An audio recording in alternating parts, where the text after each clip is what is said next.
Let's start revision for chapter 9, developing psychological skills with the help of one liner notes. Okay, so we have something here. सबसे पहले skills क्या होते हैं, क्योंकि chapter का name है developing psychological skills, तो इसमें हमें बहुत जरूरी है पहले इस टर्म को समझना कि skills क्या है. This is a definition given from taken from NCERT.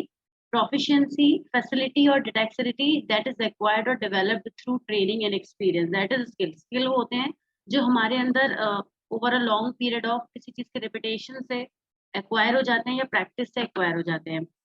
3 sets हैं स्किल्स के जो एपीए ने रेकमेंड किए हैं. That is they are assessment of individual differences, behaviour modification skills and counselling and guidance skills. ये एक ऐसा चैप्टर है जिसमें आपको काफी सारी चीजों को लर्न करके रखना पड़ेगा. जैसे कि ये 3 सेट्स ही हैं स्किल्स के. अगर आपको ये नाम ध्यान नहीं है और अगर पूछ लिया जाता है कि which one among these is not one of the set given by APA for a professional psychologist, तो प्रॉब्लम हो सकती है. तो ये आपको लर्न करने पड़ेंगे अगेन. ठीक है, इसमें कुछ समझने वाला पॉइंट नहीं है. ये तो 3 सेट्स ऑफ स्किल्स हैं. आपको पता ही है कि इंडिविजुअल डिफरेंसेस का असेसमेंट क्या होता है, किसी के बिहेवियर मॉडिफिकेशन स्किल्स क्या होते हैं, किसी के बिहेवियर को इम्प्रूव करने के लिए हम डिफरेंट टाइप यूज कर सकते हैं, रीइंफोर्समेंट यूज कर सकते हैं, मोटिवेशन यूज कर सकते हैं. काउंसलिंग एंड गाइडेंस स्किल्स का मतलब होता है कि जब हम अपनी therapy kind of talk therapy का यूज कर सकते हैं और पर्सन को गाइड कर सकते हैं, उसको काउंसलिंग दे सकते हैं. तो ये जो जितने भी स्किल्स हैं ये रिक्वायर्ड होते हैं to develop a psychologist, an effective psychologist कहना चाहिए कि क्या कैरेक्टरिस्टिक्स होती हैं. तो when we talk about developing as effective psychologist, 3 broad categories हैं जो स्किल्स की हैं जो कि आती हैं. सबसे पहले है जनरल स्किल्स, ऑब्जर्वेशन स्किल्स और स्पेसिफिक स्किल्स. जनरल स्किल्स में वो स्किल्स आती हैं जो किसी भी टाइप के आप साइकोलॉजिस्ट बनने जा रहे हो, किसी भी टाइप के, राइट. उस उसमें आपको जनरल स्किल्स रिक्वायर्ड है. जैसे कि आपकी कोई भी फील्ड हो, चाहे काउंसलिंग हो, इंडस्ट्रियल हो, कुछ बेसिक चीजें होती हैं जो हर किसी को आनी चाहिए, वो चीजें इसके अंदर आती हैं. यहाँ पे सबसे पहले है इंटेलेक्चुअल एंड पर्सनल स्किल्स, जिसके अंदर ये कुछ नेम्स हैं 7. यहाँ पे मैंने मेंशन भी किया हुआ है लर्न नेम्स. तो ये नेम्स आपको लर्न करने हैं, जस्ट इनके नेम्स लर्न करने हैं. अगर आपको ये नेम लर्न हो जाएंगे तो अंदर की चीज को आप समझ ही जाएंगे कि क्या होता है. इंटरपर्सनल स्किल मतलब जो हम दूसरों के साथ एक अंडरस्टैंडिंग डेवलप कर पाते हैं, दूसरों को सुन पाना, दूसरों के टुवर्ड्स एम्पैथेटिक हो पाना. इंटरवर्ड है तो मतलब दूसरों के टुवर्ड्स हो गया. तो ये स्किल बहुत मैंडेटरी है जो कि बेसिक स्किल्स में इंटेलेक्चुअल और पर्सनल स्किल के अंदर आता है, जनरल स्किल के अंदर. ठीक है, यहाँ पे दूसरा है पर्सनल स्किल. पर्सनल में हमसे जुड़ी हुई चीजें. अगर हम ऑर्गेनाइज हैं तभी हम दूसरे के लिए दूसरे को कोई ऑर्गेनाइज वाला एग्जाम्पल दे पाएंगे, समझा पाएंगे, हेल्प कर पाएंगे. खुद हाइजीनिक हैं तभी हम क्लीनलीनेस के बारे में खुलकर बात कर पाएंगे. तो पर्सनल स्किल्स में ये चीजें आती हैं. रिफ्लेक्टिव स्किल्स का मतलब होता है रिफ्लेक्ट कर पाना, ऐसे स्किल्स जो रिफ्लेक्ट किए जा सके, यानी किसी पर्सन के मोटिव्स को अंडरस्टैंड करना, कंसीडर करना, एग्जामिन करना, दूसरों के टुवर्ड सेंसिटिव होना. तो ये रिफ्लेक्टिव स्किल्स में आते हैं. मतलब वो चीजें जो दूसरों के अंदर दूसरों से रिफ्लेक्ट हों, लेकिन हमारे अंदर वो स्किल्स हों कि हम उस रिफ्लेक्शन को अंडरस्टैंड कर सकें, वो रिफ्लेक्टिव स्किल्स में आते हैं. एक्सप्रेसिव स्किल्स में आते हैं जब हम दूसरों की बातों को अंडरस्टैंड करें और उस कम्युनिकेशन को कैरी ऑन कर पाए. Ability to communicate ideas, feeling in a verbal, non verbal and written manner. Expressive अगर हम होंगे तो हमारी जाहिर सी बात है जितना अच्छा एक्सप्रेशन होगा उतना अच्छा कम्युनिकेशन होगा. फिर आते हैं कॉग्निटिव स्किल्स. ये हमारी कॉग्निटिव एबिलिटीज हैं. कॉग्निटिव एबिलिटीज अफेक्टिव में इमोशनल वाले जितने भी पार्ट होते हैं वो अफेक्टिव स्किल्स में आ जाएंगे. पर्सनैलिटी और एटीट्यूड में दूसरों की हेल्प करने की डिजायर, न्यू आइडियाज को क्रिएट करना, जो भी हमारे एटीट्यूड में होता है. तो अब मैं आपको छोटा सा तरीका बताती हूँ, आप इसको याद कैसे करेंगे. आपको ये मालूम है कि कॉग्निटिव अफेक्टिव ये 2 चीजें होती हैं, 2 पॉइंट आपको पता है एटीट्यूड के डोमेन होते हैं. इन दोनों को आप समझ जाएंगे. ये हमारे मेंटल लेवल के चीजें हो गई, ये हमारी इमोशनल लेवल की चीजें हो गई. अब इसके अलावा क्या क्या है, एक इंटरपर्सनल हो गया, दूसरों को अंडरस्टैंड करना, और ये पर्सनल एक तरीके से इंट्रापर्सनल ही है. आप खुद के ही बारे में तो बात करें, पर्सनल ऑर्गेनाइजेशन, पर्सनल हाइजीन. तो इंटरपर्सनल और इंट्रापर्सनल 2 का सेट ये हो गया, 2 का सेट ये हो गया. उसके बाद रिफ्लेक्ट और एक्सप्रेस. रिफ्लेक्ट क्या होगा, दूसरों में जो चीजें रिफ्लेक्ट होंगी वो हम समझेंगे, और हम क्या एक्सप्रेस कर पाएंगे वो हम समझेंगे. तो ये कनेक्ट कर लीजिए, रिफ्लेक्टिव और एक्सप्रेसिव. जब हम किसी के रिफ्लेक्शन को अंडरस्टैंड कर पाएंगे तभी तो जो हमने समझा है हम उसको एक्सप्रेस कर पाएंगे। तो एक तरीके से ये दोनों भी कनेक्ट हो गए, तो अब इजी हो गया। एक तो कॉग्निटिव अफेक्टिव का पेयर बना लीजिए, याद रखिएगा। इंटरपर्सनल इंट्रापर्सनल याद रखिएगा, जो कि पर्सनल स्किल्स के नाम से है, पर याद रखने के लिए आप इंट्रापर्सनल भी बना सकते हैं। और रिफ्लेक्टिव एक्सप्रेसिव, कि जो दूसरा रिफ्लेक्ट करेगा उसको हम एक्सप्रेस करेंगे, ऐसे याद रखिएगा। और लास्ट में आपका आ जाता है पर्सनैलिटी या एटीट्यूड, यानी कि आपकी पर्सनैलिटी के कॉम्पोनेंट्स। ये सब क्या होंगे? आपकी पर्सनैलिटी के कॉम्पोनेंट्स होंगे, जो भी आप कुछ एक्सप्लोर कर सकते हैं, या कुछ भी आपके अंदर जो विलिंगनेस है कुछ भी करने की, कोई भी क्रिएटिविटी है, कोई भी आपका एटीट्यूड है, कुछ भी आपके अंदर न्यू लर्निंग की डिजायर है, ये सारे जो भी आपके पर्सनैलिटी के मेजर एस्पेक्ट्स होते हैं वो पर्सनैलिटी में आ जाएंगे। तो ये टोटल 7 आपके कंपोनेंट्स हो गए, जो किस में आएंगे? इंटेलेक्चुअल एंड पर्सनल स्किल्स में। और ये किस में आएंगे? जनरल स्किल्स में। थोड़ा हम वापस ऊपर बढ़ते हैं, जनरल स्किल्स किस में है?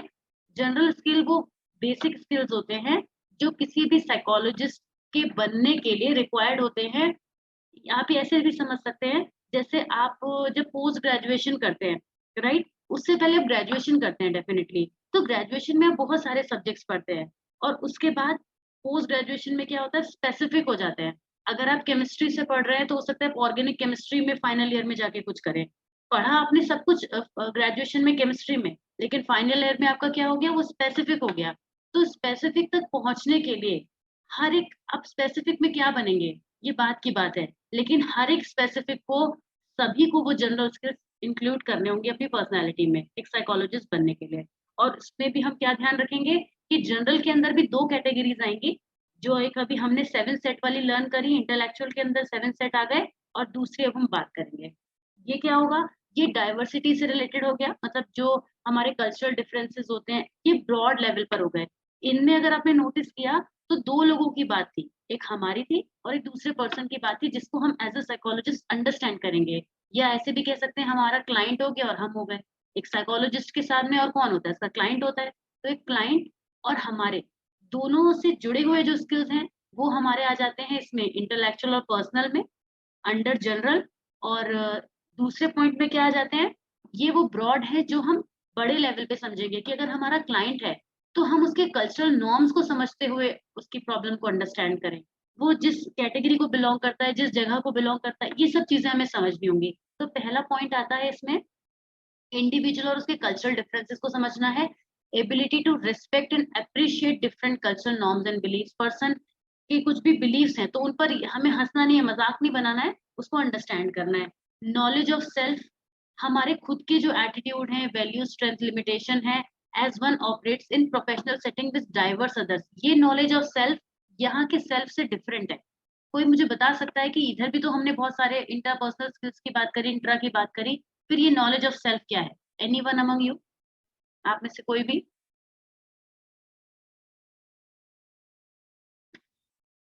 मैम ये knowledge of self in context to our culture है मैम। हाँ, एक तो ये बात एकदम करेक्ट है, ये हमारे कल्चर से एसोसिएटेड है नॉलेज ऑफ सेल्फ। उसके अलावा और कोई पॉइंट अभी कुछ मिसिंग है? मैम ये प्रोफेशनल सेटिंग्स में जब हम काम करेंगे उससे ज्यादा रिलेट कर रहा है, और वो एक बेसिक लाइफ की बात कर रहा था। करेक्ट। हाँ, अब इसको थोड़ा सा मैं समराइज कर देती हूँ। नॉलेज ऑफ सेल्फ, दोनों आप दोनों ने एकदम करेक्ट बताया। इसको हम ऐसे समराइज करेंगे कि हमें जो सेल्फ की हमारी अंडरस्टैंडिंग है उसको हम ऑपरेट कैसे करेंगे in the professional setting.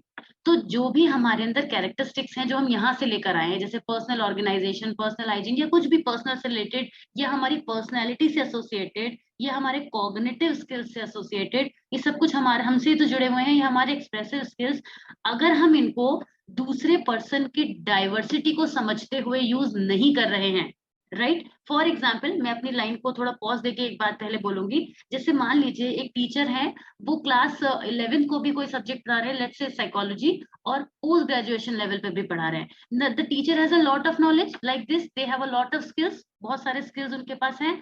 But अब वो उस स्किल्स को या नॉलेज को या अपनी उस सेल्फ की अंडरस्टैंडिंग को, कि वो जितना भी जानते हैं 11th और पोस्ट ग्रेजुएशन के बच्चों में जैसा रिक्वायर्ड होगा वैसा ही करेंगे, राइट। यहाँ जब हम आपको ग्रेजुएशन पोस्ट ग्रेजुएशन लेवल पर पढ़ा रहे होंगे तो वहां पे हम क्या करेंगे?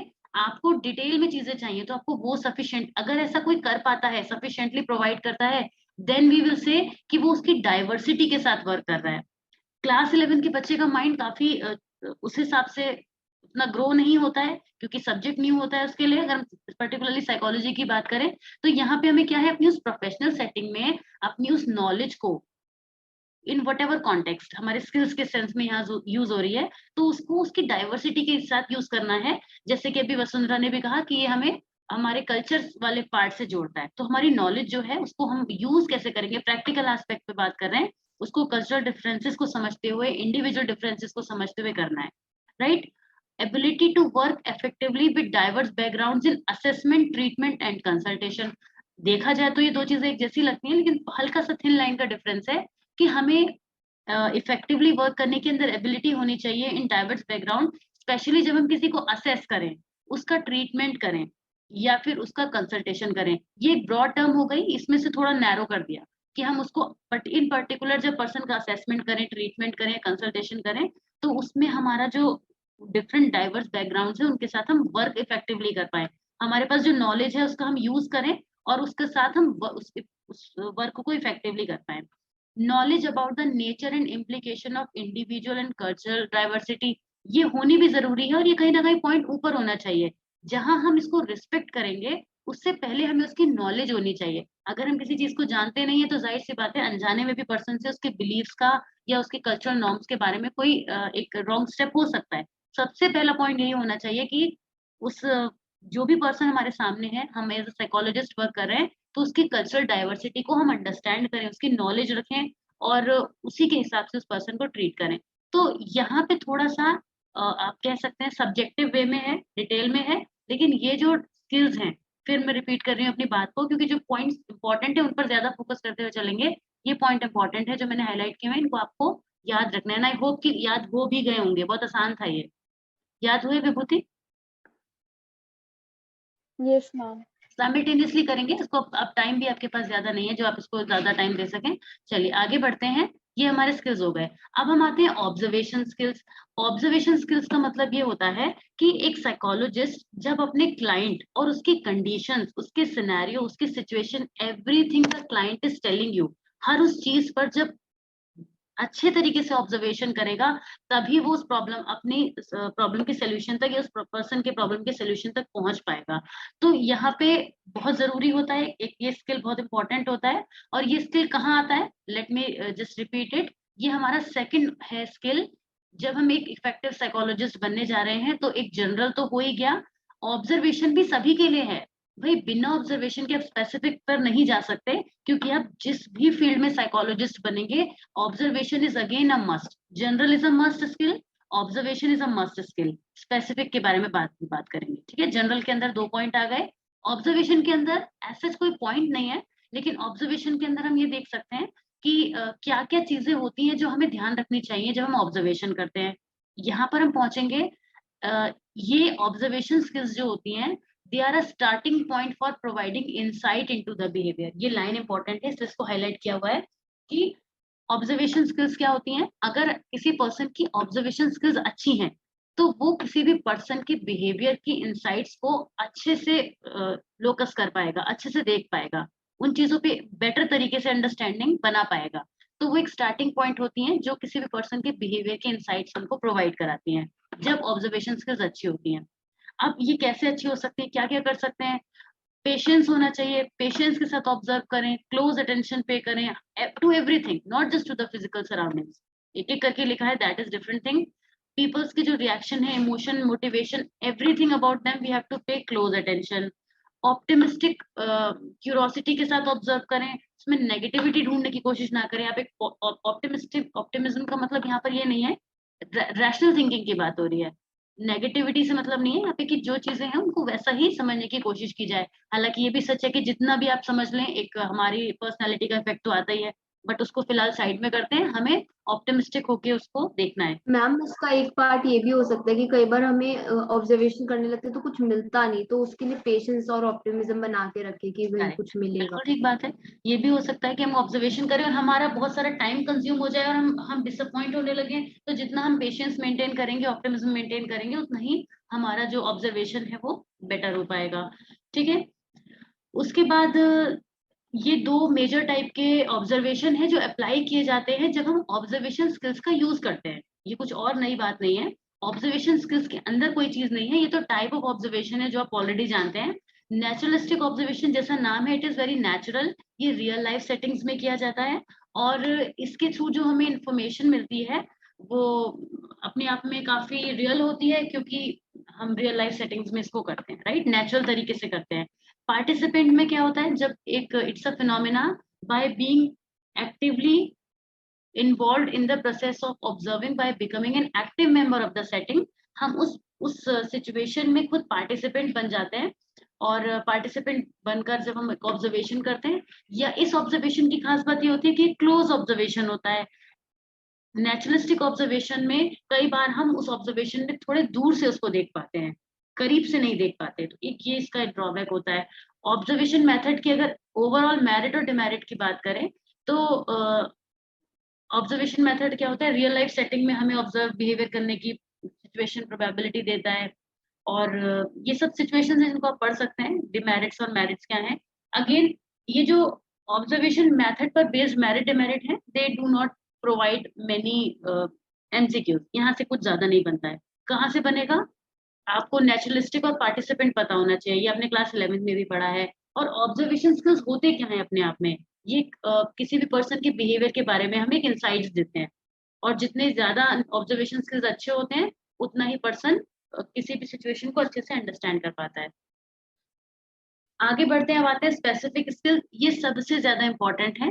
बेसिक जो हमारे थे जनरल स्किल्स थे, उसके बाद स्पेसिफिक स्किल्स ही है जो सबसे ज्यादा इंपॉर्टेंट है। स्पेसिफिक स्किल्स की सबसे पहली बात तो यही है कि आप जिस टाइप के या जिस पर्टिकुलर एरिया के साइकोलॉजिस्ट बनने जा रहे हैं, उसी पर्टिकुलर एरिया के स्पेशलाइज्ड स्किल्स को आपको एक्वायर करना है, वो स्किल्स कहलाते हैं स्पेसिफिक स्किल्स। जैसे कि एक डॉक्टर को ये जनरल बात करें, साइकोलॉजिस्ट की बात नहीं कर रहे हैं, अगर एक डॉक्टर है तो एक डॉक्टर के कुछ स्किल्स होते हैं, एक टीचर के कुछ स्किल्स होते हैं, एक शॉपकीपर के कुछ स्किल्स होते हैं, मार्केटिंग के कुछ स्किल्स होते हैं। अगर वो स्किल्स किसी पर्सन में ना हो तो वो अपने फील्ड में एक्सेल नहीं कर पाएगा, वही स्किल्स को हम स्पेसिफिक स्किल्स कहते हैं। अगर पर्टिकुलरली साइकोलॉजिस्ट की बात करें तो बहुत सारे हैं, जैसे कि ऑर्गेनाइजेशनल साइकोलॉजिस्ट हो गए, काउंसलर्स हो गए, या रिलेशनशिप साइकोलॉजिस्ट हो गए, तो उनको अपनी फील्ड में जो चीजों की जरूरत पड़ती है, अब उनमें क्या होता है, अब ध्यान से समझिएगा, स्पेसिफिक स्किल्स तो हैं, लेकिन ये कुछ पॉइंट हैं अगेन, जो कि हर टाइप के, ध्यान से इस लाइन को सुनिएगा, कि आप किसी भी स्पेसिफिक काइंड ऑफ साइकोलॉजिस्ट बनने जा रहे हो, इनकी जरूरत आपको पड़ेगी ही पड़ेगी। लेकिन फिर ये क्वेश्चन उठता है कि ये क्यों नहीं जनरल में है जाके, कोई मुझे इस क्वेश्चन का आंसर देना चाहेगा कि अगर ये सभी में होने चाहिए तो फिर ये जनरल में क्यों नहीं? Because the degree varies in specific skills in Okay. everyone. The degree varies, okay. Any other point? Ma'am क्योंकि Yes, please, one by one. Yes, Vasundhara first. Ma'am क्योंकि स्पेसिफिक स्किल्स में जो ये वाली स्किल्स है ये मोस्ट इम्पोर्टेंट है, general skills में ये वाली स्किल्स को स्पेसिफिकली फोकस किया गया है कि ये तो होनी चाहिए। Okay, good one. Riya? Ma'am क्योंकि किसी भी साइको मैम आवाज आ रही है मेरी? Yes, yes, we can hear you. Ma'am किसी भी साइकोलॉजिस्ट के लिए ये जो स्पेसिफिक स्किल्स है, मतलब जनरल स्किल्स तो सबसे ज्यादा इंपॉर्टेंट है, बट जो पर्सन को डेवलप करनी है, ये वो वाली स्किल्स है जो पर्सन को डेवलप करनी पड़ती है। जनरल है उसके पास है, वो भी डेवलप होती है, बट अगर तुम साइकोलॉजिस्ट हो तो तुम्हें कम्युनिकेशन पे अपने वर्क करना है, interviewing, counselling, psychological testing skills, इसमें तुम्हें और वर्क करना है। ये चीजें जहाँ पे तुम्हें ट्रेनिंग लेनी है, और इसलिए ये स्पेसिफिक स्किल्स कैटेगरी के अंदर आए हैं। वेरी गुड, आपने जो आंसर्स दिए करेक्ट है, मैं उनको मॉडिफाई करके आपको बताती हूँ, आप लोगों के पॉइंट वैलिड है एकदम। स्पेसिफिक स्किल्स डेफिनेटली हमारे हायर लेवल के स्किल्स हैं, जिसे शायद वसुंधरा ने टर्म यूज किया था इंपॉर्टेंट और लेस इंपॉर्टेंट समथिंग, और रिया ने हमसे ये बोला कि ये जो है हमें थोड़ा ज्यादा डेवलप करने हैं, इनको इन पर ज्यादा वर्क करना है। तो एकदम ठीक बात है ये कि स्पेसिफिक स्किल्स में ये वो स्किल्स हैं, अगर हम चार जो हमें नजर भी आ रहे हैं सामने, ये वो स्किल्स हैं जो हमारे क्लाइंट की पूरी सिचुएशन पर इफेक्ट डाल देंगे। अगर कम्युनिकेशन प्रॉपर नहीं है, कम्युनिकेशन स्किल्स तो वहां पर भी था, अगर आपने ध्यान दिया हो तो हम यहाँ पर देख सकते हैं, मैं वापस ला रही हूँ आपको, आप देखेंगे कि ability to communicate ideas, communication की बात यहाँ पर भी थी, बट ये इस तरह से समझ लीजिए कि ये बेसिक है, ये तो है ही, मतलब हर एक पर्सन में है। अगर आप इन स्किल्स के साथ साइकोलॉजिस्ट नहीं भी बनते हैं तो आप एक जनरल कुछ भी नहीं बनेंगे, तो एक किसी को समझाने के लिए कभी थोड़ा बहुत हेल्प कर दी, ये चीजें भी आप कर सकते हैं with the help of this general skills जो लोगों में नॉर्मली भी होते हैं, वो किसी भी प्रोफेशन में चले जाएं। ये क्या है, ये थोड़ा थोड़ा सा इनका लेवल बढ़ गया, इनकी डिग्री बढ़ गई, जैसे शायद पर्णिका ने वर्ड यूज किया था कि डिग्री बढ़ गई है, तो वो थोड़ा और ऊपर, एक स्टेप ऊपर चले गए हैं। तो अभी हमें कम्युनिकेशन तो जनरल भी अच्छा होना चाहिए, बट स्पेसिफिक में, because you are becoming a psychologist, और किसी भी टाइप का साइकोलॉजिस्ट हो, communication, psychological testing, interviewing skills, counselling, ये उस जो बेसिक वाले जो थे, जो जनरल थे, उसमें आप देख सकते थे बहुत सारे थे, मगर स्पेसिफिक में आप देख रहे हो कि 4 पर ज्यादा फोकस किया गया है। तो ये उस पूरे कहना चाहिए बहुत बड़े से हीप में से उठा के आपने इन चारों को हाईलाइट किया है। तो अगर हम ध्यान से देखें तो कहीं ना कहीं उसमें से निकले तो हैं, लेकिन फिर ये ज्यादा इंपॉर्टेंस रखते हैं और थोड़ा बड़े लेवल पर भी हैं। ठीक है, तो ये हम समझ सकते हैं। तो कम्युनिकेशन स्किल्स के पहले बारे में पहले बात करते हैं। ये सभी पॉइंट्स इंपॉर्टेंट है। कम्युनिकेशन क्या होता है, एक conscious, unconscious, intentional, unintentional process होता है जिसमें फीलिंग्स और आइडियाज को एक्सचेंज किया जाता है, एक्सप्रेस किया जाता है। अब उसका जो मीडियम होता है, वर्बल, नॉन वर्बल मैसेजेस होते हैं। ये मैं आपको फिगर 9.1 से बहुत अच्छे से एक्सप्लेन करूंगी, मुझे मालूम है आप लोग वहाँ थोड़ा सा लैग शायद करेंगे। अब 3 टाइप की हम यहाँ पे कम्युनिकेशन देख सकते हैं, इंट्रापर्सनल, इंटरपर्सनल, और उसके बाद आता है पब्लिक कम्युनिकेशन। इंट्रापर्सनल, जैसे कि वर्ड आपने इंट्रा मालूम ही आपको कब यूज होता है, इंट्रा यूज होता है जब हमारे खुद के लिए होता है, जब हम खुद से कम्युनिकेट करते हैं। और खुद से कम्युनिकेट हम अकेले में बातें नहीं करते हैं, अकेले में बोलते नहीं है। खुद से कम्युनिकेशन का मतलब हो गया हम अपने आइडियाज को, डिसीजन मेकिंग को, इंट्रोस्पेक्शन, या कुछ भी जो एनालाइज हम अपने बारे में करते हैं, दूसरे के बारे में भी हो सकता है, बट करते खुद से है। जैसे आप सोच रहे हैं कि आज जो मैंने उस पर्सन से ऐसा बोल दिया, शायद ज्यादा बोल दिया, मुझे नहीं बोलना चाहिए था। You are introspecting your self, you are analysing the situation, you are a part of which. तो ऐसे केसेस में हम इस बातचीत तो कर ही रहे हैं, खुद से कर रहे हैं, सेल्फ से बात कर रहे हैं। तो ये हो गया इंट्रापर्सनल कम्युनिकेशन। ये एक बहुत इंपॉर्टेंट पार्ट होता है हमारे कम्युनिकेशन स्किल का, क्योंकि अगर हम अपने क्लाइंट के साथ बहुत सारा डिस्कशन कर रहे हैं, लेकिन अगर बाद में ये नहीं सोच रहे हैं या पहले से तैयारी नहीं करके रख रहे हैं कि हम क्या हमें स्टेप्स लेने चाहिए, क्या है मतलब रिलेटेड टू द सिचुएशन, अगर हमारा इंट्रापर्सनल अच्छा नहीं होगा, हमारी खुद से कोई तैयारी नहीं होगी, खुद से कोई बातचीत नहीं होगी अपने करने वाले एक्शन के बारे में या बाद में भी, तो फिर हमारी सिचुएशन पर उसका इम्पैक्ट आएगा। इंटरपर्सनल कम्युनिकेशन, ये 2 लोगों के बीच में होता है, जाहिर सी बात है, और ये एक रिलेशनशिप को स्टैब्लिश करता है between the client and the therapist, और you can say the psychologist. तो इंटरपर्सनल कम्युनिकेशन भी बहुत जरूरी होता है, राइट। ये नजर आता है जो इंटरव्यूज में, ग्रुप डिस्कशन में, किसी भी टाइप के कॉन्वर्सेशन में इंटरपर्सनल कम्युनिकेशन इजीली देखा जा सकता है, लेकिन इंट्रापर्सनल कम्युनिकेशन नहीं देखा जाता until unless हम वीडियो बनाकर खुद से बातें ना कर रहे हो, अदरवाइज हम इंट्रापर्सनल कम्युनिकेशन को नहीं देख सकते, राइट। फिर आता है पब्लिक कम्युनिकेशन, जब हमें अपने किसी मैसेज को एक बड़ी ऑडियंस को थ्रो करते हैं, जैसे हमने एक वीडियो बनाया और हम इसको पोस्ट कर देते हैं, तो उसको एक बड़ी ऑडियंस देख पाती है। एक पर्सन एक ही टाइम पर बोल रहा है, लेकिन ऑडियंस जो है उसको रिपीट भी कर सकती है, या फिर आप डायरेक्ट लाइव में भी सुन सकते हैं।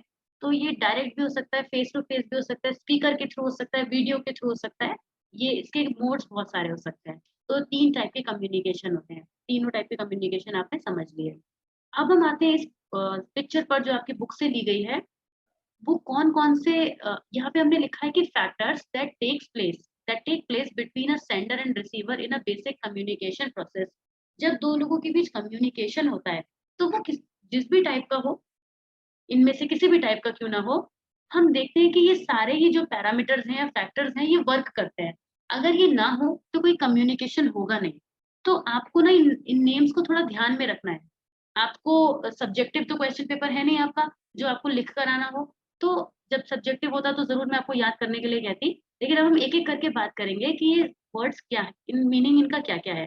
जब सेंडर अपनी बात को कहता है, तो ये 7 कंपोनेंट्स यहाँ जो नजर आ रहे हैं, उनका मीनिंग क्या क्या होता है। सबसे पहले actual words used in constituting the message, जो वर्ड्स का हम सिलेक्शन करते हैं। अगर आप किसी की तारीफ कर रहे हैं तो आप कहेंगे you are looking very beautiful today. तो ये जो वर्ड्स हैं जो आपने चूज करे हैं, जिससे आपका कम्युनिकेशन का प्रोसेस इफेक्टिव वे में हो। वर्ड्स का सिलेक्शन बहुत मैटर करता है कि हमारी बात कितनी इफेक्टिव होगी। पर हम उस पार्ट पर नहीं जाते हैं कि हमारी बात कितनी इफेक्टिव होगी, क्योंकि अभी हम इफेक्टिव कम्युनिकेशन पर नहीं चल रहे हैं, बल्कि किसी भी कम्युनिकेशन प्रोसेस पे चल रहे हैं। इफेक्टिव और होना या ना होना वो एक अलग साइड बात हो जाती है, बट हाँ साइमल्टेनियसली हम समझ जरूर सकते हैं कि जितना अच्छा वर्ड्स का सिलेक्शन हम करते हैं, उतनी ही बात हमारी अच्छे वे में एक्सप्रेस होती है। जितनी क्लैरिटी होती है हमारी बात में, उतनी हमारी बात, और वो क्लैरिटी कहाँ से आएगी कि हमने वर्ड्स का सिलेक्शन क्या किया है, राइट? तो जितनी बार हमें अपने बात में क्लैरिटी चाहिए, उतनी हमारे वर्ड्स का सिलेक्शन अच्छा होना चाहिए। तो सबसे पहली चीज होती है वो वर्ड्स जो हम यूज कर रहे हैं for the for delivering our messages और communication process. Then comes non verbal cues. देखिए यहाँ पर आपको पैरा लैंग्वेज और आर्टिफैक्ट्स दिख रहा है, कम्युनिकेशन चैनल दिख रहा है, ये सब नॉन वर्बल के ही पार्ट हैं, लेकिन इनको ब्रेक कर दिया है, ये सब कुछ नॉन वर्बल के पार्ट हैं। पर नॉन वर्बल क्यूज एग्जैक्टली क्या होते हैं? All the communication between people that do not have a direct verbal translation, उसको हम बोलते हैं नॉन वर्बल। नॉन वर्बल का मतलब वैसे भी जानते हैं, बॉडी मूवमेंट्स, बॉडी ओरिएंटेशन, उसके अलावा वॉइस की जो होता है फेशियल एक्सप्रेशन, ड्रेस सेंस, आपका ऑब्जेक्ट्स का मूवमेंट जो कम्युनिकेट कर रहे हैं, ये सब मिलके क्या बनाते हैं? आपके नॉन वर्बल क्यूज बनाते हैं। तो हम अपनी बात तो कहते हैं, लेकिन हो सकता है अपनी बात को जिस जेस्चर्स की हेल्प से कह रहे हैं, अगर आप किसी से कहते हैं नहीं मुझे नहीं जाना, तो आप हो सकता है उसको बहुत पोलाइट वे में बोलें, जैसे कि नहीं यार मैं आज नहीं जा पाऊंगी, तुम चले जाओ। यहाँ पर हम देख रहे हैं कि सिलेक्शन ऑफ वर्ड्स भी देख लग रहा है हमें देखने में, और हमने कहा अरे यार मुझे नहीं जाना, तुम्हें जाना है तो तुम जाओ। तो हम देख सकते हैं हमारे नॉन वर्बल क्यूज भी प्रेजेंट है यहाँ पे, कि किस तरह से हम अपने बात को रिप्रेजेंट कर रहे हैं, एक्सप्रेशन थ्रो कर रहे हैं, और वर्ड्स का सिलेक्शन हो रहा है। तो ये भी सेंडर रिसीवर के बीच होता है। कम्युनिकेशन चैनल, इसका मतलब हो गया कैसे हम बात कर रहे हैं। जैसे अभी हम जो बात कर रहे हैं वो एक ओवर अ वीडियो क्लास पे हम बात कर रहे हैं, तो हमारा कम्युनिकेशन चैनल एक वीडियो क्लास हो गया। आप वीडियोस देखते हैं, किसी को रीडिंग वाले पार्ट को पढ़ते हैं, रेडियो पे कोई बात सुनते हैं, सोशल मीडिया के थ्रू देखते हैं, तो वो इन्फॉर्मेशन कैसे आप तक पहुंची है, या फिर वो डायरेक्ट भी हो सकती है, बट आमने सामने होगी तभी डायरेक्ट होगी। अगर एक सेंडर रिसीवर से बात करने के लिए उसे कॉल कर रहा है, तो जो फोन है वो कम्युनिकेशन चैनल बन जाएगा। अगर आमने सामने बात कर रहे हैं, तो कम्युनिकेशन चैनल लाइव हो जाएगा। इसका मतलब हो गया कि they are in front of each other, तो वो कम्युनिकेशन चैनल क्या है? एक live situation is the communication channel. Otherwise जो भी ऑब्जेक्ट टूल यूज किया जा रहा है वो कम्युनिकेशन चैनल होता है। उसके बाद आता है पैरालिंग्विस्टिक। इसका मतलब क्या होता है? Vocal communication, specifically vocal communication, जो हमारी एक्चुअल लैंग्वेज से हमें चेंज कर देता है। एक ही स्टेटमेंट में आप देखिए सब कुछ आ जाएगा। जैसे हमने कहा कि किसी ने हमसे पूछा कि क्या मेरे साथ आज मार्केट चलोगे, तो हमने बोला कि नहीं यार मुझे नहीं जाना, तुम्हें जाना है तो जाओ। अब हमने अपनी बात को जिस लाउडनेस, इन्फ्लेशन या पिच के साथ यूज करा, उससे हमारी बात जो है वो पता चल रही है कि हम किस तरह से अपनी बात कह रहे हैं। हम एंग्री होके कह रहे हैं, गुस्से से कह रहे हैं। जैसे कि a friend might ask you how you are doing and you might respond with the standard I am fine, but how you actually say those words might reveal a tremendous amount of how you are really feeling, right? जैसे आप किसी से बोलो क्या आई am fine, मतलब दोनों बात में हम तीन ही वर्ड्स यूज कर रहे हैं, लेकिन हमारा जो बात कहने का तरीका है, हमारा जो नोटेशन है, जो हमारी पिच है, वॉइस है, वो बात को रिप्रेजेंट करती है। तो ये डेफिनेटली होती है जब हम सेंडर रिसीवर को अपनी बात थ्रो करता है, तो पैरा लैंग्वेज का भी हम यूज करते हैं। What is there in the message box? Yes, para language is also a part of the non verbal cues. Para language is also part of the non verbal cues, right? अब हम आते हैं, कहाँ आगे बढ़ना है हमें? आर्टिफैक्ट्स की तरफ। आर्टिफैक्ट्स का मतलब क्या होता है? जैसे आपने पहले भी इस नाम को सुना ही है, जब हमें किसी चीज के बारे में किसी को बताना होता है। जैसे I am going to tell you a story. Today when I was going to my school, I saw a man, he was wearing a khaki uniform. So Parinika, can you tell me about whom am I talking? Parinika will tell us if she's in the No, class. ma'am. If I'm talking about that I saw a man, he was wearing khaki uniform, then who was that person? Ma'am, you didn't spoke the name of that man, so I can't tell. Okay. If I, ठीक है, मैं थोड़ा और elaborate कर देती हूँ कि मैंने कैसे पर्सन को देखा जो खाकी यूनिफॉर्म पे। When we are saying खाकी uniform, then not everyone wears खाकी uniform. Parinika, don't spoil my example, huh? You know what you have to say. Yes. मैं पुलिस मैन। हाँ, simple. Maybe a bus conductor or peon. Yes, Vasundhara is saying something. Please tell me. No, no, ma'am. I was saying a bus conductor or a peon can also wear a हाँ, hat. तो that is right. But अगर मैं थोड़ा और अपने example को elaborate करूँ, and if I'm particularly talking about a policeman, or let's say what we have mentioned here कि a white lab coat represents a picture of doctor in your mind. जब भी आप किसी पर्सन से कोई बात करते हैं तो उसमें बहुत सारे इस तरह के आर्टिफैक्ट्स का यूज ऑटोमेटिकली होता जाता है, जिसकी हेल्प से आप उस सिचुएशन को विजुअलाइज कर पाते हैं, राइट?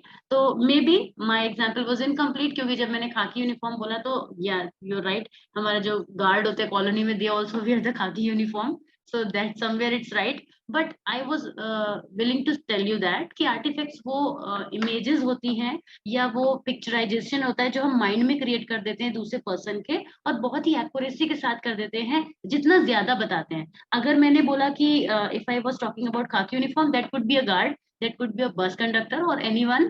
अगर मैं और स्पेसिफिक चली जाती कि कुछ भी जो पुलिस वाले का और उसको एक्सप्लेन करने के लिए, राइट, कि मैंने उसको एक जीप में देखा which was of this particular colour, तो जितना ज्यादा मैं आपको आर्टिफैक्ट्स देती जाती उतना ज्यादा आपके माइंड में वो पिक्चर क्लियर होती जाती. अब अगर हम यहाँ पे लैब कोट की बात कर रहे हैं तो लैब कोट तो शायद लैब असिस्टेंट भी हो सकता है इस तरीके से.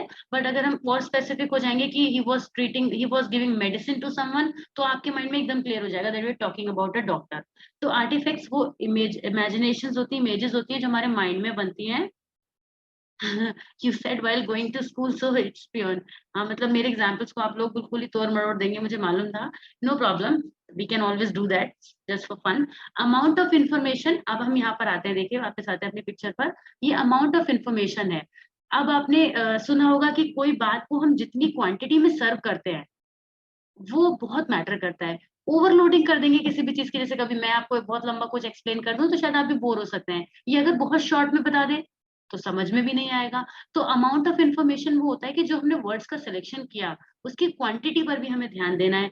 कभी कभी लेस और कभी कभी ज्यादा जो हमारा अमाउंट होता है वो सेंस बनाता है सिचुएशन के लिए. कभी हमें बहुत शॉर्ट में कोई बात कहनी होती है और कभी हमें किसी बात को इलाबोरेट करना जरूरी होता है. तो जैसे रिक्वायर्ड होता है वैसे अमाउंट ऑफ इंफॉर्मेशन हम सेंडर को देते हैं, राइट? नॉइस क्या हो गया? Any barrier preventing the effective communication process. ऐसा कोई भी बैकग्राउंड नॉइस हो सकता है. अगर सेंडर और कम्युनिकेटर फोन कॉल पर बात कर रहे हैं तो नेटवर्क प्रॉब्लम भी एक नॉइस के अंदर आएगा. आप सोचेंगे नेटवर्क प्रॉब्लम नॉइस में कैसे आ सकती है? बिकॉज ऐसा कोई भी बैरियर जो इफेक्टिव कम्युनिकेशन प्रोसेस को स्टॉप करेगा, डिस्टर्ब करेगा. आप क्लासरूम में बैठे हैं, पीछे आपके छोटे भाई बहन चीख रहे हैं, चिल्ला रहे हैं, वो भी एक नॉइस का एग्जाम्पल है, क्योंकि वो भी एक बैरियर है जो इफेक्टिव कम्युनिकेशन को डिस्टर्ब कर रहे हैं, राइट? आगे हम बात करेंगे कंपोनेंट्स ऑफ ह्यूमन कम्युनिकेशन. इसमें भी कुछ पॉइंट्स हैं. we are required to take another class, right? We have left 2-3 minutes. कुछ पूछना है तो पूछिए, नहीं तो फिर हम आते हैं 2 मिनट के बाद वापस से. मैम जो नॉन वर्बल क्यूज प्रेजेंट और एस्पेक्ट्स ऑफ पैरा लैंग्वेज और आर्टिफैक्ट्स जो नॉन वर्बल कम्युनिकेशन को रिप्रेजेंट करता है, तो मैम अगर हमसे इनमें डिफरेंस पूछा जाए तो नॉन वर्बल क्यूज को क्या बोलेंगे एग्जैक्टली? Body language. इसमें इन्होंने करा क्या है ना, मैंने इसको थोड़ा वो कर दिया है, फिल्टर कर दिया है एक्चुअली. नॉन वर्बल क्यूज तो सभी हैं भाई, ये जो हमारे पैरा लैंग्वेज है, आर्टिफैक्ट्स, ये भी तो नॉन वर्बल में आते हैं. तो हमने क्या करा, हमने ये देखा कि इन्होंने पैरा लैंग्वेज की बात करी है, आर्टिफैक्ट्स की बात करी है, तो जिसकी बात नहीं करी है उसको उठा के हमने नॉन वर्बल में डाल दिया है यहाँ पे. किसकी बात इन्होंने नहीं करी है? इन्होंने बॉडी की, बॉडी मूवमेंट, जेस्चर्स, है ना, फेशियल एक्सप्रेशन, हमारे जो स्ट्रेस के जो एक्सप्रेशंस होते हैं, ड्रेस सेंस होता है, इन सबको नहीं लिया था कहीं पर भी इनमें. तो उन सबको उठाकर हमने नॉर्मल में डाल दिया. हम चाहते अगर ये और कोई इसमें से उठाकर अलग पॉइंट दे देते विभूति, तो हम क्या करते, तो फिर हम उसको भी माइनस कर देते इसमें से. समझे? ये किया है हमने. तो ऐसे तो एग्जैक्टली आपको कोई टेंशन लेने की जरूरत नहीं है. मैंने ये पॉइंट इसलिए समझाया, मुझे बहुत अच्छे से याद है जब हम पढ़ रहे थे तो हिमांशी ने सिर्फ 1-2 बार पूछा था, शायद उनको डाउट रहा होगा, तो मुझे मेरे माइंड में कोई हिमांशी का वो बात याद रही कि और अगर हिमांशी को प्रॉब्लम हुई तो शायद और बच्चों को भी हो सकती है. तो इसीलिए इसको मैंने अलग से मेंशन कर दिया है. अब आपसे आर्टिफैक्ट्स पूछा जाए मान लीजिए, तो आपको प्रॉब्लम नहीं आएगी ना, तो एमसीक्यू में मार्क कर पाओगे. या फिर आपसे नॉइस पूछा जाए या फिर नॉन वर्बल कुछ भी है पूछा जाए तो आप बता सकोगे. Now let us take the topic components of human communication. This is a part in your book, right, from NCERT. यहाँ हम बात करेंगे कुछ important components की कि what is encoding and what is decoding. In general, you know what encoding and decoding is, but for a communication, encoding refers to giving proper meaning to our ideas and converting them into messages, forms, and sending it through a channel. Encoding is always done from the side of the sender. Decoding means जो कुछ encoding के through receive हुआ है उसी को decode किया जाता है. तो decoding always comes after encoding and encoding definitely comes before decoding. जब डिकोडिंग होती है तो जो मैसेज हमें रिसीव होता है उसको हमें अंडरस्टैंडेबल फॉर्म में कन्वर्ट करना होता है. जब डिकोडिंग का प्रोसेस होता है तो वहां पर एक टर्म आती है पैराफ्रेजिंग, जो कि इस चैप्टर के एंड में दिया हुआ है, but that is very important. Paraphrasing is something is being done in the process of decoding. जब हम किसी के दिए गए मैसेज को डिकोड करते हैं तो पैराफ्रेजिंग उसके बाद हमें रिक्वायर्ड होता है. Paraphrasing comes under decoding but is required after decoding. उसके बाद हमें जरूरत पड़ती है कि जब आपने किसी के मैसेज को, yes Vasundhara tell me.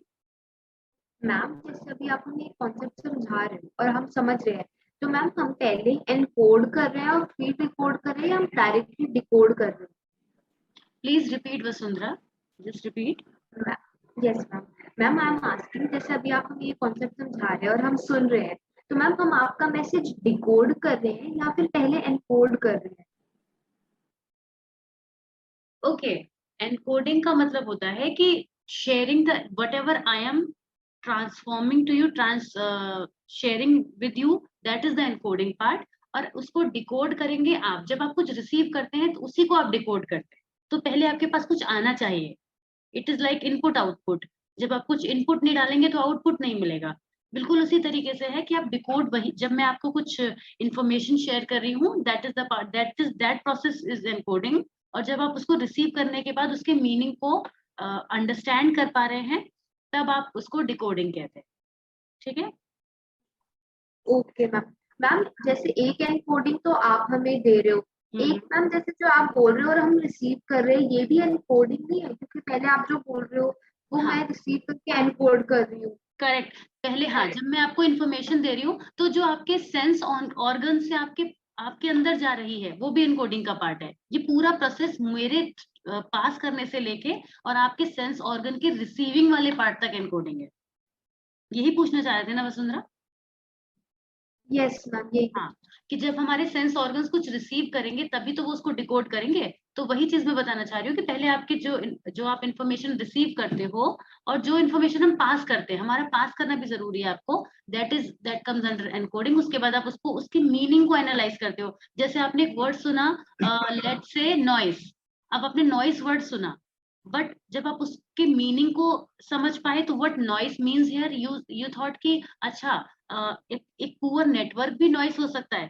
So that is decoding. But when you heard it, it is encoding which was done through me. जब मैंने आपको वो वर्ड पास ऑन किया तभी वो आप तक पहुंचा, और पहुंचने के बाद आपने डिकोडिंग का प्रोसेस किया. इसलिए मैंने बोला कि एनकोडिंग हमेशा पहले होती है, डिकोडिंग बाद में होती है. एनकोडिंग में हम उस वर्ड को रिसीव करते हैं. जो मैं आपसे ये कह रही हूँ कि मैंने आपको भेजा, आपको जो बात ट्रांसफर करी, उसको पैसिव वे में समझ लीजिए. पैसिव वे ये होगा कि आपने मुझसे उस इंफॉर्मेशन को रिसीव करा. बात तो वैसे एक ही है कि मैंने आपको इंफॉर्मेशन पास करी, या आप ये कहे कि हमने मैम से इंफॉर्मेशन रिसीव करी, तो बात तो एक ही है. तो पूरा प्रोसेस को हम एनकोडिंग कह देंगे. और फिर उस इंफॉर्मेशन को हमने सिर्फ सुन लिया, समझा नहीं, समझने का पार्ट हो गया डिकोडिंग. सुनना इज एनकोडिंग, समझना इज डिकोडिंग. ये भी एक तरीका हो सकता है बात को समझने का, क्योंकि एक बात को हम पहले रिसीव करते हैं फिर उसको एनालाइज करते हैं. ठीक है, एक ही सिचुएशन के दो कंपोनेंट होते हैं. हाँ, वेरी नाइस. चैप्टर 11 पे पहुंच गई वसुंधरा. एनीवे, अब बात करते हैं कि कोई भी कम्युनिकेशन जो होगा वो इफेक्टिव कैसे होगा, उसकी डिग्री क्या होगी. इस बात पर डिपेंड करेगी कि कितना अच्छे वो एनकोड हुआ है और डिकोड हुआ है.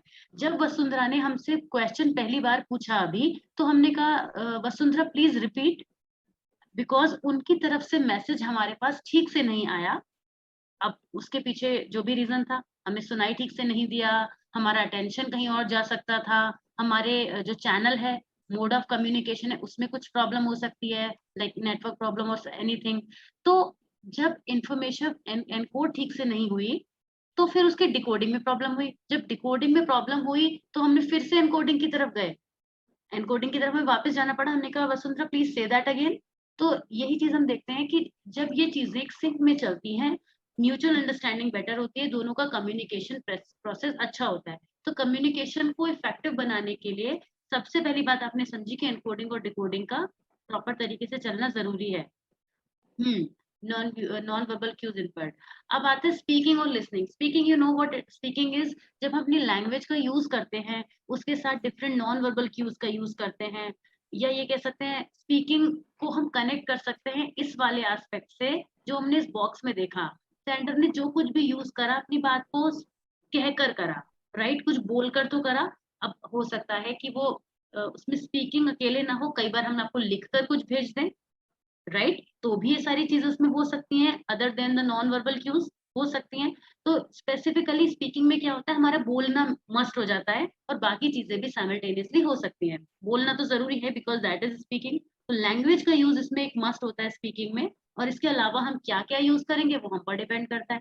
जैसे अभी मैं आपसे बोल रही हूँ पर बोलने के साथ साथ आपको कुछ शो भी कर रही हूँ स्क्रीन पर, तो ये मेरे स्पीकिंग के पार्ट, एक ओवरऑल कम्युनिकेशन के प्रोसेस में ये मेरी मर्जी है कि मैं अपने क्या क्या टूल्स यूज करना चाहती हूँ। लिसनिंग का प्रोसेस जो होता है उसमें क्या क्या कंपोनेंट्स इंपॉर्टेंट होते हैं ये आपने सब डिटेल में बुक में देखे हैं, लेकिन इनको क्विकली हम समझ सकते हैं। रिसेप्शन का मतलब होता है अटेंडिंग। रिसेप्शन होता है ना, किसी भी प्लेस में आप जाओ, किसी भी होटल में जाओ, किसी भी इंस्टीट्यूशन ऑर्गेनाइजेशन में जाओ तो रिसेप्शन होता है। तो रिसेप्शन का मतलब वही हो गया, जब तक आप उस सुनने वाली बात को अटेंड नहीं करोगे, रिसीव नहीं करोगे, तब तक आप कुछ भी नहीं कर सकते। Reception means to receive the information.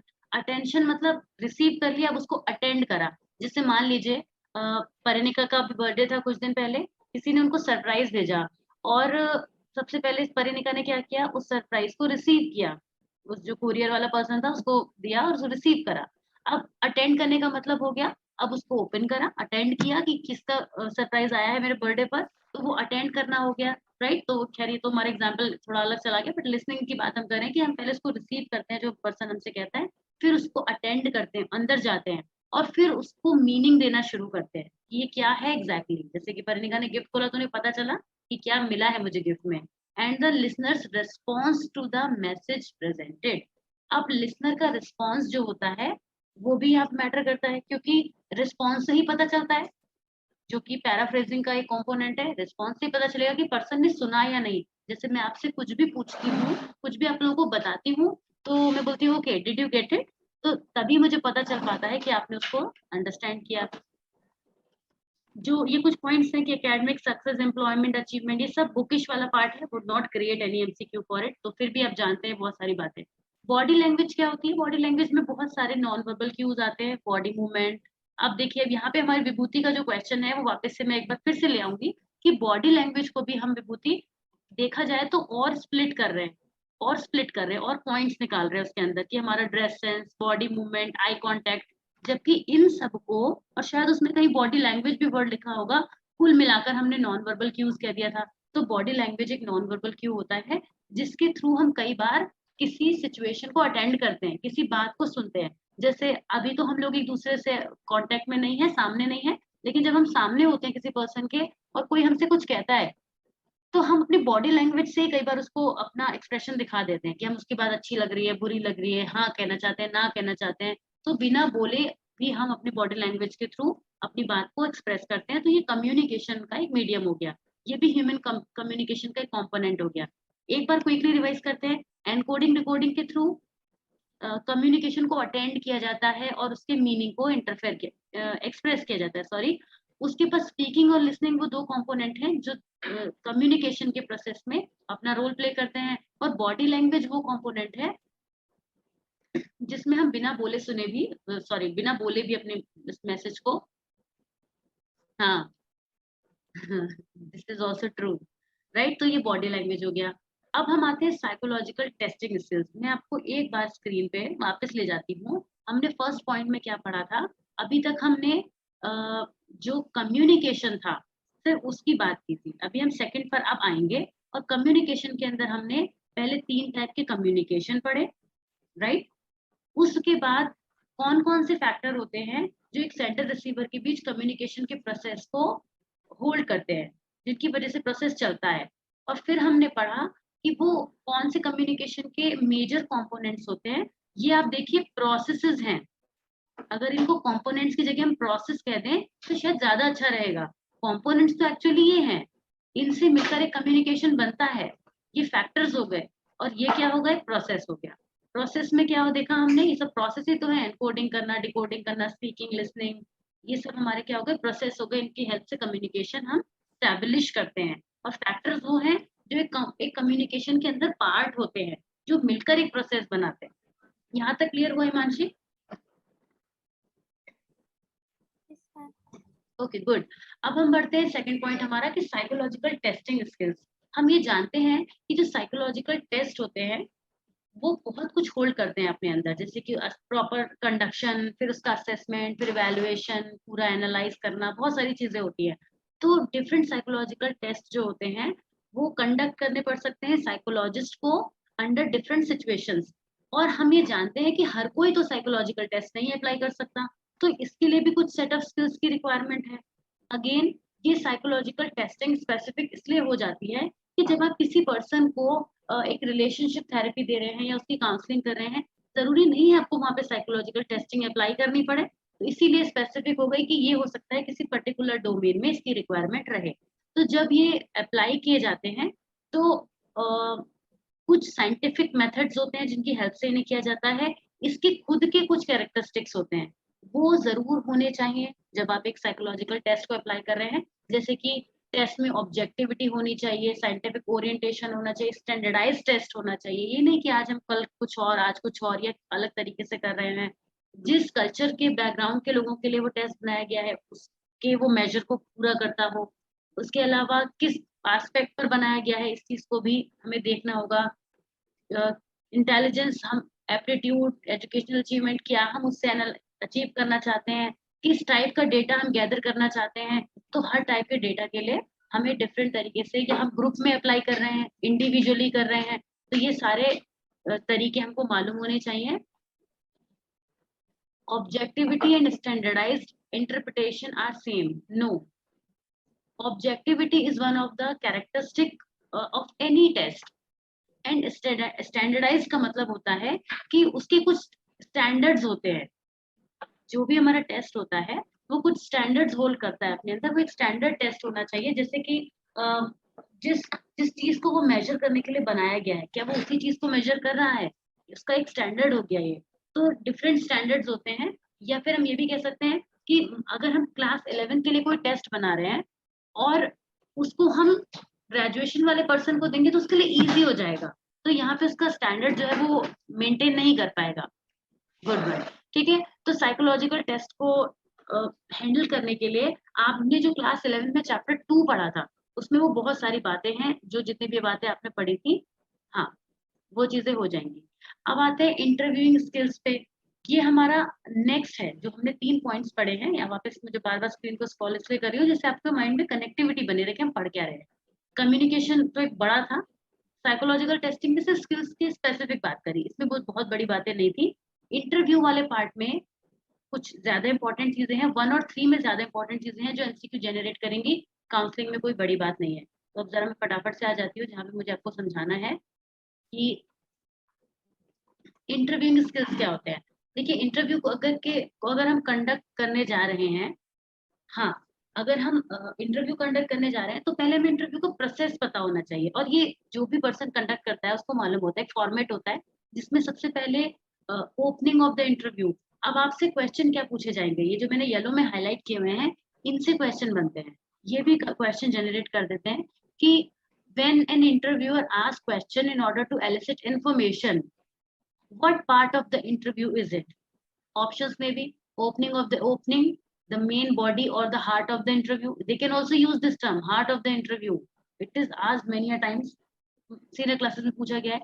तो उसके अलावा closing of the interview, तो you will be, आपको पता होगा कि आप जब इंफॉर्मेशन गैदर करने के लिए जब हम करते हैं तो वो इंटरव्यू की मेन बॉडी होती है, राइट? तो ऐसे तो मालूम सब कुछ है हमको, लेकिन स्पेसिफिकली टर्मिनोलॉजी नहीं याद रखी तो फिर बेकार हो जाएगा पढ़ना, है ना, भले ही हम कितना भी जानते हो। अभी आपको ये सब बिना बताए भी अगर आपसे कहेंगे कि एक इंटरव्यू शेड्यूल कर लीजिए, आप बहुत अच्छे से मैनेज करेंगे, बहुत अच्छा हैंडल कर लेंगे, लेकिन टर्मिनोलॉजी अपनी जगह पे मैटर करती है जब हमें एग्जाम देना होता है। फिलहाल जब हम दो कम्युनिकेटर्स के बीच में एक रैपो स्टैब्लिश करने का काम करते हैं, obviously it is the opening part.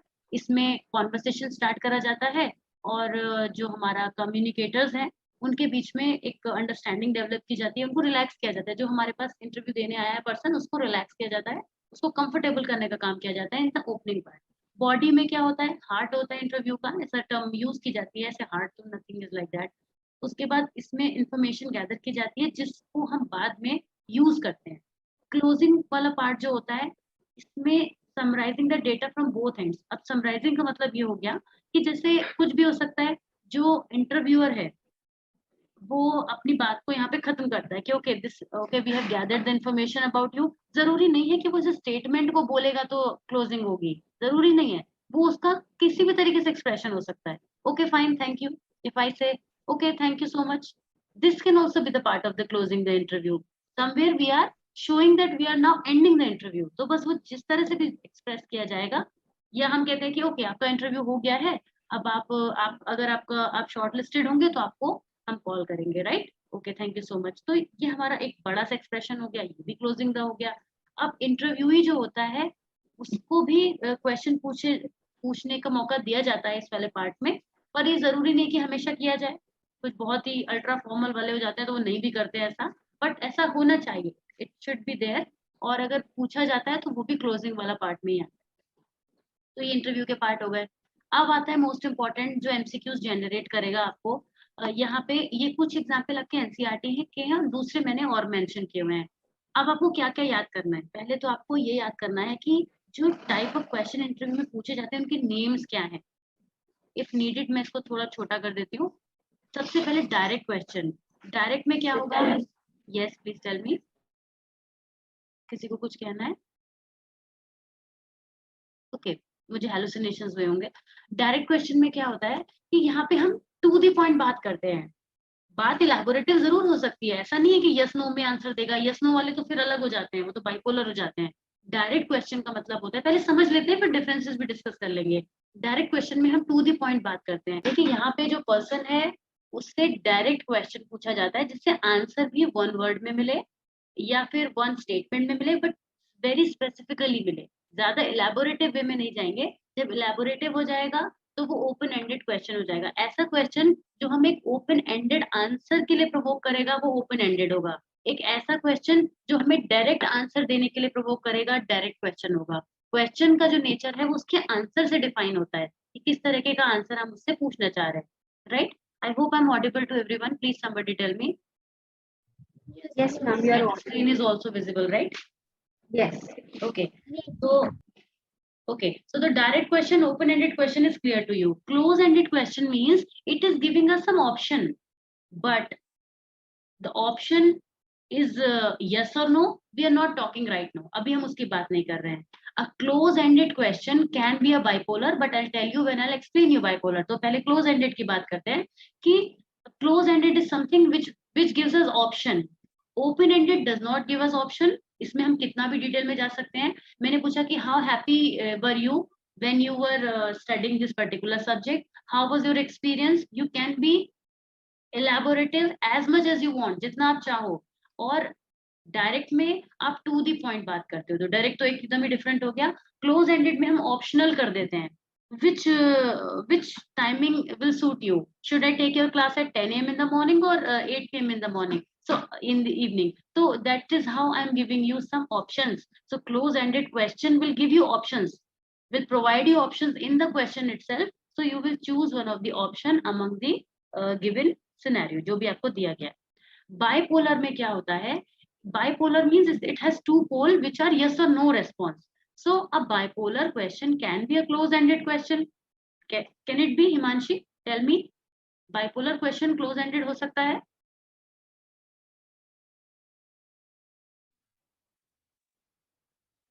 Is Himanshi there in the class? I don't know. I'm asking the question. I think she's there. Anyone else who would Yes. like to tell me? Bipolar question close ended question हो सकता है या नहीं, बताइए। Yes ma'am, क्योंकि इसने हमें alternative दे दिया तो हो सकता है। हाँ, उससे हमें ऑल्टरनेटिव दे दिया। अब इसका ऑपोजिट पूछते हैं, लेट मी आस्क विभूति या let me ask Shubhika. I haven't asked anything to Shubhika. Shubhika tell me, क्या हम क्लोज एंडेड क्वेश्चन को बाइपोलर क्वेश्चन कह सकते हैं? क्वेश्चन क्लोज एंडेड है, क्या हम उसको बाइपोलर कह सकते हैं? नो मैम, क्योंकि मैम क्लोज एंडेड में और भी ऑप्शंस हो सकते हैं, जैसे Very good. यस और no. Very good, very good. Options can be 3, 4, 5 भी हो सकते हैं, आपको उसमें से पर्टिकुलरली चूज करना है। Very good one. और बाइपोलर क्लोज एंडेड हो सकता है क्योंकि वो 2 ऑप्शंस यस और नो के साथ में आता है। तो बाइपोलर के 2 पोल्स क्या हो गए, यस नो रिस्पॉन्स हो सकता है। जैसे हमने पूछा, are you interested in working as a sales manager, अब पर्सन क्या आंसर करेगा, तो यस करेगा या नो करेगा। Have you ever worked with in NGO? So bipolar can be a kind of close ended, but close ended will not be bipolar. Leading questions वो होते हैं जो हमें कन्विंस करके पूछे जाते हैं। ये ध्यान रखिएगा, लीडिंग में आप क्या ध्यान रखेंगे, कन्विंसिंग वाला नेचर बात याद रखेंगे। अच्छा, Himanshi was trying to give the answer but she was not audible. No problem Himanshi. Leading question हमें कन्विंस करते हैं। जैसे मैंने पूछा, आज की क्लास में मजा आ रहा है ना, अब आप क्या कहेंगे? कहीं ना कहीं आप कन्विंस हो जाएंगे ये सोच के कि अरे हम ऐसे कैसे कह दें कि अरे मैम बिल्कुल मजा नहीं आ रहा है आज की क्लास में। मान लीजिए ऐसा है कि आपको बिल्कुल भी मजा नहीं आ रहा है, पर आपको मैंने ऐसे पूछा ही क्वेश्चन ऐसे कन्विंसिंग वे में कि आप थोड़ा भले ही मैनिपुलेटिव वे में कहें, मैम थोड़ा सा बोरिंग तो है बट हाँ ठीक लग रहा है। अब आप क्या करें, फिर भी कुछ आंसर मेरे हिसाब से दे रहे हैं। तो जैसे आपने क्या बोला अभी, वसुंधरा ने बोला no other option is there. हाँ, तो ये भी कह सकते हैं कि नो अदर ऑप्शन। एक तरीके से बात एकदम ठीक है कि लीडिंग क्वेश्चन क्या करते हैं, हमें कन्विंस करते हुए पूछे जाते हैं, जिससे हम जो हम आंसर चाहते हैं वैसा ही आंसर निकल कर आए। ठीक, तो यहाँ पे हमने पूछा कि aren't you agree on my point about the beauty of this location?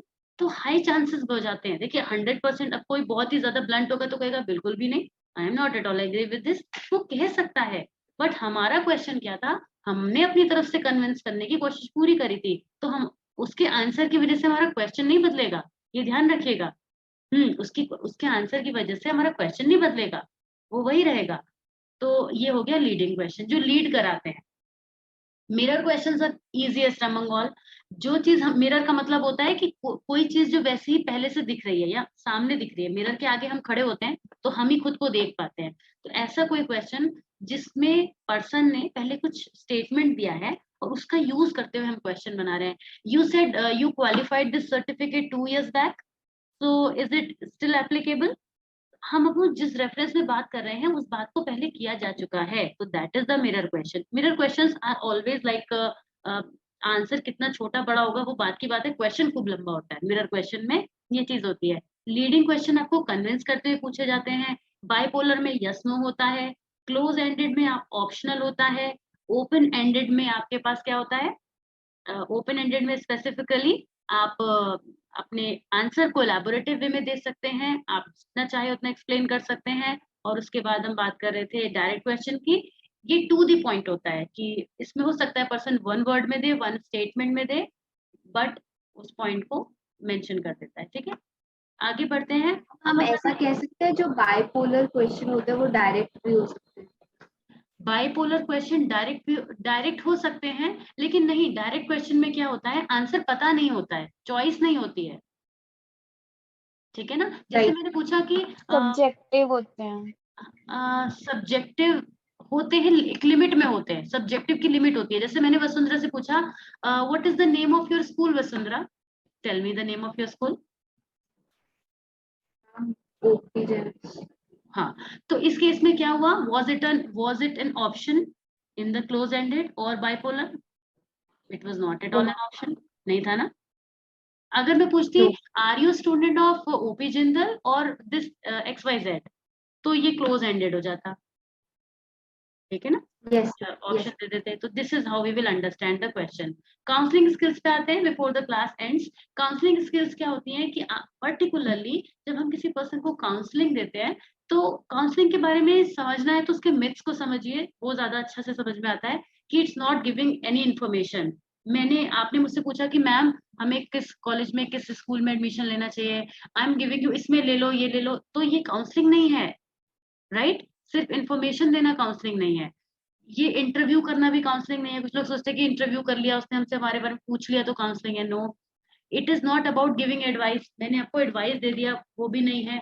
It is not influencing the behaviour of client by persuasion और कंपेलिंग। कुछ जबरदस्ती करके कि नहीं यही करना चाहिए तुम्हें, वो क्या चाह रहा है नहीं पता, अपनी सुना रहे हैं, वो भी काउंसलिंग नहीं है। तो काउंसलिंग है क्या?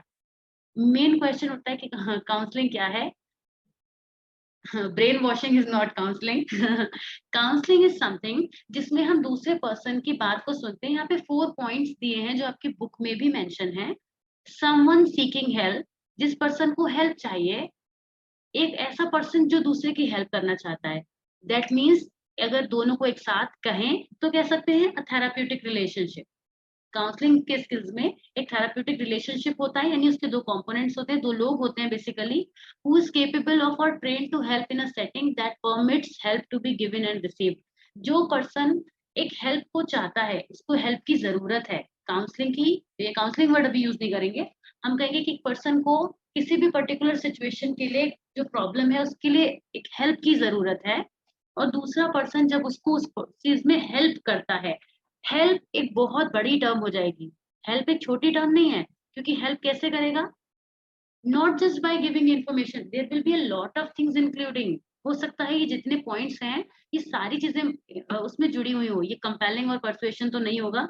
हो सकता है उसमें हमें उस पर्सन की बात को सुनना पड़े, हमें इमोशनल लेवल पे उसको अंडरस्टैंड करना होगा, उसकी क्या रिक्वायरमेंट है, उसका बैकग्राउंड क्या है, उसकी सिचुएशंस क्या है, उसकी संग प्रॉब्लम्स क्या है, सब कुछ को अंडरस्टैंड करते हुए और फाइनली उसकी प्रॉब्लम को सॉल्व करने की कोशिश करना, दैट इज काउंसलिंग।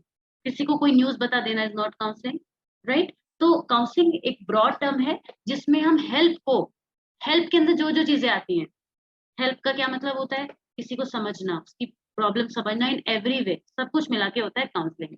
और एक इफेक्टिव काउंसलर, इफेक्टिव हेल्पर के लिए ऑथेंटिसिटी जरूरी है। ऑथेंटिसिटी क्या होती है ये क्वेश्चन में आता है। ऑथेंटिसिटी और पैराफ्रेजिंग दो समझिए, बाकी 2 आप जानते हैं। ऑथेंटिसिटी का मतलब होता है जो बिहेवियर आप शो कर रहे हैं वो आपकी पर्सनैलिटी से सिंक हो। ऐसा ना हो कि आप जो जिस एक्सप्रेशन को शो कर रहे हैं वो आपके अंदर है नहीं, तो फिर आप उसको ज्यादा टाइम तक फेक नहीं कर पाएंगे। You have to be authentic when you whatever you are going to deliver to the another person. ठीक है, उसमें आपकी ऑथेंटिसिटी जरूरी है।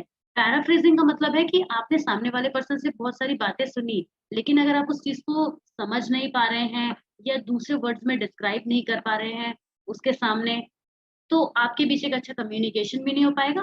और डिकोडिंग में इससे मैंने पैराफ्रेजिंग को जोड़ा था कि डिकोडिंग में के बाद पैराफ्रेजिंग आती है। आपने डिकोड तो कर लिया, पर आपकी डिकोडिंग कैसी हुई वो पता कैसे चलेगा? पैराफ्रेजिंग के थ्रू, राइट?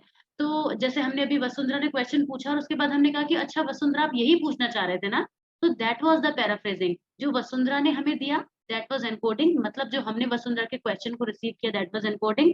फिर उसको समझा कि वो पूछना क्या चाह रही हैं, तो दैट वाज डिकोडिंग। और फिर जब हमने कहा कि Vasundhara this was what you are asking, right? When she said yes ma'am, तो हम मतलब हमने पैराफ्रेजिंग कंप्लीट करी। पॉजिटिव रिगार्ड तो आपको पता ही है, किसी पर्सन की प्रॉब्लम को पॉजिटिवली होल्ड करना, अंडरस्टैंड करना, ना कि उस पर्सन को उसकी प्रॉब्लम को पॉजिटिव वे में कंसीडर करना। She is asking something, I am telling my client to avoid junk food while enjoying a mocktail. Authenticity, tell me, do you think the authenticity is there? जिस चीज के बारे में आप किसी पर्सन को बता रहे हो तो वहां पे लैक ऑफ ऑथेंटिसिटी हो जाएगी। जिस चीज को आप उसे करने के लिए मना कर रहे हो खुद कर रहे हो, आपकी पर्सनैलिटी में आपके बिहेवियरल एक्सप्रेशन आपके सेल्फ से मैच नहीं हो रहे हैं, तो फिर ऑथेंटिसिटी नहीं होगी, राइट?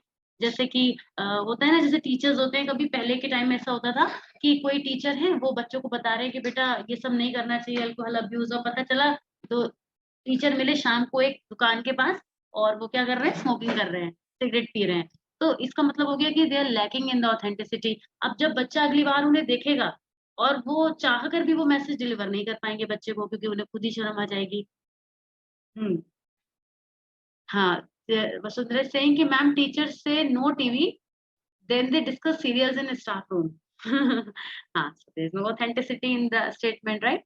अब हम बात करते हैं कुछ काउंसलिंग में एथिक्स क्या होते हैं। ये वही एथिक्स हैं जो आपको हमेशा, चाहे वो रिसर्च में चले जाइए आप, चाहे आप एक थेराप्यूटिक में चले जाइए, राइट, थेरेपी में चले जाइए, काउंसलिंग में चले जाइए, कुछ स्टैंडर्ड्स, कुछ रूल्स होते हैं जिन्हें हमें फॉलो करना चाहिए, कुछ गाइडलाइंस को फॉलो करना चाहिए, रूल्स एंड रेगुलेशंस को। ये हमारे एथिक्स होते हैं। तो ये they also again do not create question. अब मैं बहुत क्विकली नीचे से वापस ऊपर की तरफ जाऊंगी, मार्क करते हुए, मेंशन करते हुए कि क्या क्या टॉपिक है जिनको आपको पढ़ना मैम है, एक याद बात रखना है। पूछनी थी। बिल्कुल पूछिए। मैम यहाँ पे एथिक्स वाले टॉपिक में एपीए गिवन है, जिसकी फुल फॉर्म गिवन है अमेरिकन साइकोलॉजिकल एसोसिएशन। यस। और मैम चैप्टर 4 में सेम एपीए गिवन है, जिसकी फुल फॉर्म है अमेरिकन साइकेट्रिक एसोसिएशन। हम्म। मैम अगर पेपर में आते तो फिर कौन सी टिक करें? नहीं, ऐसा नहीं आएगा क्वेश्चन। देखिए, एक साइकेट्री का है, मेडिसिन से जुड़ा हुआ है, एक साइकोलॉजिस्ट का है, तो वो तो इसीलिए एपीए ही रहेगा ना उसकी। तो आप जब उसको शॉर्ट मैम ये करेंगे तो वो दोनों तो एपीए सेम नहीं बनेगा। है। मैम दोनों सेम नहीं है। नहीं, दोनों सेम नहीं है। वो साइकेट्री के लिए है और ये साइकोलॉजी के लिए है, डिफरेंट होती है ना, दोनों फील्ड डिफरेंट है वसुंधरा। साइकेट्री और साइकोलॉजी एकदम डिफरेंट है। मेडिसिन की फील्ड हो Yes. गया जहाँ पे हम डिसऑर्डर्स और डिटेल में पढ़ते हैं, या फिर मेडिसिन वाला जो पढ़ते हैं, राइट। क्योंकि आपने देखा कि बायोमेडिकल थेरेपी भी इसका एक पार्ट है, जहाँ पे मेडिसिन भी देनी पड़ सकती है, ड्रग्स की भी जरूरत हो सकती है, शॉक्स भी देने पड़ सकते हैं, तो सब कुछ उसमें आ जाता है, तो वो मेडिकल से जुड़ जाता है। ठीक है Yes, ना। ma'am, clear. साइकेट्री और वो अलग अलग होता है। तो अभी हम वापस से चलते हैं, और ध्यान में रखिएगा, पैराफ्रेजिंग आपको ध्यान रखना है क्या होता है। ये दो चीजें मैं इसलिए फोकस नहीं करी क्योंकि मुझे पता है, ये तो मैं आपको अभी ऐसे पूछूंगी, आप मुझे तुरंत बता देंगे। हालांकि क्वेश्चन इनसे बनेगा तो फिर वो चैप्टर 5 का भी हो सकता है और 4 का भी हो सकता है, तो इसमें कोई बड़ी बात नहीं है ना, 2 का भी हो सकता है। ऑथेंटिसिटी, अगेन आपको मालूम है, जैसे अभी वसुंधरा ने एग्जाम्पल दिए। उसके बाद टाइप ऑफ क्वेश्चन जरूर याद रखिएगा, साथ में इनके नाम याद रखिएगा। मान लीजिए आप कंफ्यूज ना हो जाइएगा कि अगर आपको कोई क्वेश्चन पूछ लिया गया जो कि लीडिंग का है, ऑप्शन में आपको वो 4 दिए हैं बट लीडिंग नहीं है, नन ऑफ दीज है, तो इसमें आपको थोड़ा ध्यान रखना होगा, इसलिए नाम याद रखिएगा। फिर उसके बाद इंटरव्यू के जो स्टेप्स होते हैं, इनके नेम्स याद रखिएगा। मैंने आपको चैप्टर शुरू करते वक्त ही कहा था याद बहुत कुछ रखना है, तो वो बस बस ये भी याद रखिएगा कि याद बहुत कुछ रखना है। ठीक है। फिर साइकोलॉजिकल टेस्टिंग में कोई बड़ी बात नहीं है। कम्युनिकेशन में ये चीज जो हमने डिस्कस करी थी, ये हो गए प्रोसेस। मैं फिर से रिपीट कर रही हूँ, ये प्रोसेस है ह्यूमन कम्युनिकेशन के। कंपोनेंट्स बट जरूर आपकी बुक में यूज है, मगर एक प्रोसेस की फॉर्म में नजर आती हैं। और कंपोनेंट्स एग्जैक्टली क्या है, जो एक सेंडर रिसीवर के बीच में वो सारे पार्ट्स जो मिलकर एक प्रोसेस को कंप्लीट करते हैं, जो एक पूरा एक सिस्टम बनाते हैं सेंडर रिसीवर के बीच में, ये वर्ड्स हैं। यहाँ से कोई क्वेश्चन जनरेट हो गया तो आप आसानी से बता देंगे, इसलिए मैंने आपको समझा दिया है। उसके बाद type of communication, interpersonal, intrapersonal और पब्लिक, 3 ही है, सिंपल है, और तीनों आप आसानी से बता सकते हैं। स्पेसिफिक स्किल्स में कौन कौन से स्किल्स आते हैं, रट लीजिएगा। मैं फिर वही बात बोल रही हूँ, एग्जैक्टली ये नाम याद रखिएगा कि स्पेसिफिक स्किल्स में कौन से 4 आते हैं, और ऊपर बेसिक स्किल्स में जनरल वाले में कौन से 7 आते हैं, ये याद रखिएगा। थोड़ा सा रटाफिकेशन की बात जरूर है, लेकिन कर लीजिएगा, करना पड़ता है एग्जाम के लिए, सब कुछ करना पड़ता है। इसमें इतना टेंशन नहीं लेनी है आपको, ये नहीं है इतना मेजर, लेकिन ये है, ये तो पक्का है। ऑब्जर्वेशन तो पता ही है आपको क्या होता है, ऑब्जर्वेशन में मैं कुछ ज्यादा कहूंगी नहीं। स्पेसिफिक स्किल्स में इन 4 नामों को रट लीजिएगा कि यही 4 हैं जो स्पेसिफिक में आते हैं फॉर अ साइकोलॉजिस्ट, और ऊपर कोई खास बात तो थी नहीं, ये तो हमने आपको बता ही दिया कि स्किल्स क्या होते हैं। ठीक है, तो ये थी आपकी क्लास जिसमें हमने आपको समझा दिया है और आपके काम आएगा होपफुली।